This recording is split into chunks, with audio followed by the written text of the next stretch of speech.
Hello! I'm Kelly. And I'm Adam. Welcome to I Love You But, where we talk about common relationship issues. And our advice on how to deal while we drink wine. Drinking some wine. Today, we're not necessarily discussing an issue right now, but we wanted to share with you our experience at wine camp. Wine camp! We went to wine camp! It's true! We stayed in a hut in the middle of nowhere in the forest with 12 other people, and we all grew and lived off of wine for days. Or, the alternate reality is that we went to downtown LA, went in a warehouse, and had a really cool 2-hour event experience where we got to taste wine, learn how to taste wine, find out the history of wine, and lots of other things. So we wanted to share with you some of the things that we learned there. Because the facts were fantastic and it changed how I approach every bottle of wine. It changed where I'm going to buy wine. It changed what I'm going to look for when I buy wine. How much we spend on wine. It changed how we're tasting wine currently. Is it really going to change how much I spend on wine, though? It's not going to change anything about how much you spend on wine. Let's be real. Well, for statistic, men tend to spend more on a bottle of wine. That's the market trend. Because men are buying the reserves, like to drink at a special time. But women are, one, the biggest buyers of wine. Obviously, we all know that. But also, they're buying for everyday drinking. They spend less on wine, but they buy more of wine. They're budgeting because we are awesome budgeters. Awesome at budgeting, and you're fantastic at drinking wine. You're a pro. Thank you. You're so very welcome. Thank you. You want to see me in action? I do. See you at your best. Ow! Sign my glass. Sign my glass. So cool. I can teach you. Teach me your ways. I want to be But I'd have to charge. Here's what's funnier. One of the first things that we learned was that labels on wine have a job. And you might go, duh. To look pretty. Labels did change at a certain point to start to become very market-oriented. Towards women, because we were buying more wine. Exactly. So they became more appealing to the female eye, I suppose. But the first job is to tell you the producer of the wine, usually the family or the name of the vineyard, then the varietal, so the actual grape or grapes used. Beyond that, the place. And between the producer and place, if you've seen a French bottle of wine and you don't know how to produce it, the Chateau da-da-da-da-da. And you don't know how to produce it or pronounce it? Pronounce. Because I don't know how to produce wine either, but... Or produce the wine. Or pronounce it. The varietal, which is the grape or grapes used. The vintage, which is secret traditional wine code for the year of the wine, and then the alcohol content involved, so just the percentage in the bottle. Another cool tidbit that we learned was how wine gets its color, which I found super interesting. I feel like I knew this, but I didn't really know it. You know it once somebody tells you, you go, duh, of course. Of course. So white wine is made without the skins. So they take off the skins, and then that's how you get that like yellow color. And the more yellow it is, the more time it's spent in the barrel. I'm pretty sure that's what I remember.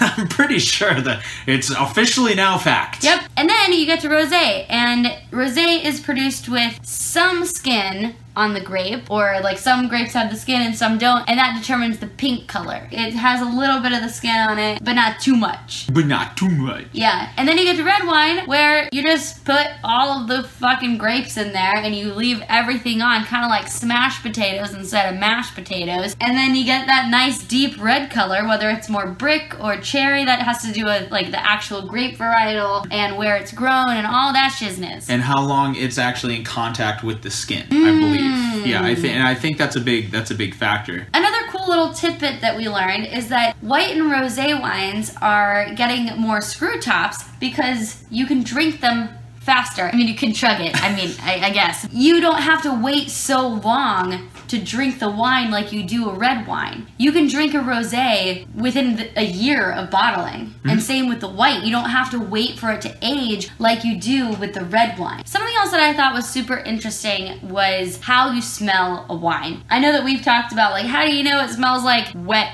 rock? How do you know it tastes like tar? Like, who knows that? The terminology has to do with the climate and the terrain where the grapes are grown. So if you grow a grape in an area that has a lot of granite in the ground, or a lot of wet rock, I guess, tar, or a lot of spice in the area, you have these things. Dill, exactly. You have these things that kind of make their way into the taste of this wine. It takes the tradition of wine of a place in France and all that stuff, and it actually gave it a purpose, because I came to understand it's like it tastes like the community that it was grown in. Like the region. That's really beautiful. That's tastes so like cool. The hillside. Exactly. That's so artistic. And now I'm not just like, oh, this is bullshit flavor description. You can come to understand that, and you taste it. Those things are very subtle, but they are there. And if you ever thought that a sommelier or professional wine taster or grower, if you ever thought that that was all a bunch of BS, bullshit. Let me tell you right now, those wines were the best 6 or 7 wines that I've ever had in my life. And they didn't all cost very much, because he knew what he was doing. And each one tasted very much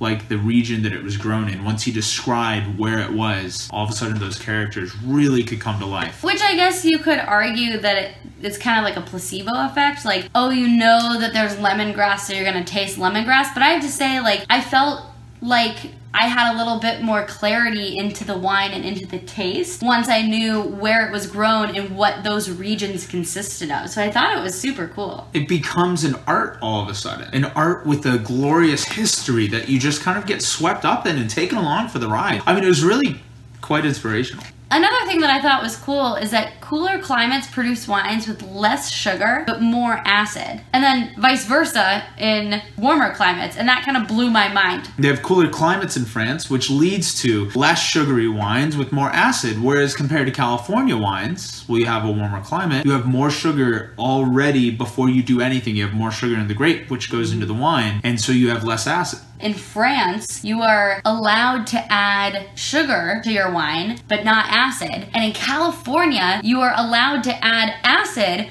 but not sugar. And it all has to do with the climate. And it blew my mind. I was like, oh my God, what? Like, why would you add this? But you have to because of the climate that we're in. The other thing with climate actually making its way into the legal procedures regarding winemaking is that in France, you're not allowed to irrigate your vineyards. You're not allowed to put sprinklers out. The government comes in and says, we get enough water here. Apparently it rains a lot. I've never been to France, but it rains enough so that they never need to irrigate. And if you do irrigate in a place like France, then you would receive bigger yields, which would slew? Sure, which would slew the market one way or the other and would change the amount, the quality, and the price point. And that's something that can actually really flip the industry around. And in France and Italy, that's an extremely important industry. Wine's a big deal. There's a whole organization just dealing with what you can legally do with wine in France. It's actually really cool. I can't remember the name of it because, like, I'm not looking at my notes because I took notes. A lot of them. I did take a lot of notes. But the thing is, in California, you can irrigate because we're in a desert. Yeah, it never rains here, and when it does, we're all like, thank goodness it's raining. It raining. It So you can irrigate here, but that has an effect on the grapes. So it actually weakens the grapes. So then they rely on you, so then they don't work as hard when it actually does rain to, like, do their own damn job. You end up with vines that are literally weaker due to Darwinism, funny enough. Only 3% of California wine comes from Napa. It's really not as common as we all think. What? It's just super famous. To be able to put Napa Valley on your wine label, only 75% of your grapes have to actually be from Napa. And you're allowed to cut costs significantly by taking a Cabernet that's grown in Napa Valley that's very expensive for you to buy and cutting that 25% with something from, I think he used Monterey as the example, a significantly cheaper Cabernet that doesn't taste as good, but you still get the point across. And the last little tidbit that we'll leave you with is that when you go to a restaurant and the server comes over and has you taste the wine, you're not really tasting to see if you like it. You're really tasting to see if it's gone bad. If it's technically sound. Technically sound. There you go. That was the term. That was the term. To see if it's technically sound. Obviously, if you don't like the wine, send it back and get something that you actually like, and make sure you're spending money on what you actually want to drink. But that's not the reason why you taste it first. And I was like, whoa, oh my God, that's so cool. And what does not technically sound wine? What is that? There's apparently a bacteria thing in a cork. When a wine is called corked, when it's corked, that bacteria has done something and ruined the wine. Ruined the wine by making it taste like cardboard or cork. I think he said that like 1 in 30 bottles is actually ruined, but like most people don't know what that tastes like. So we're just like, yeah, we'll drink it anyway, which is probably what I've done many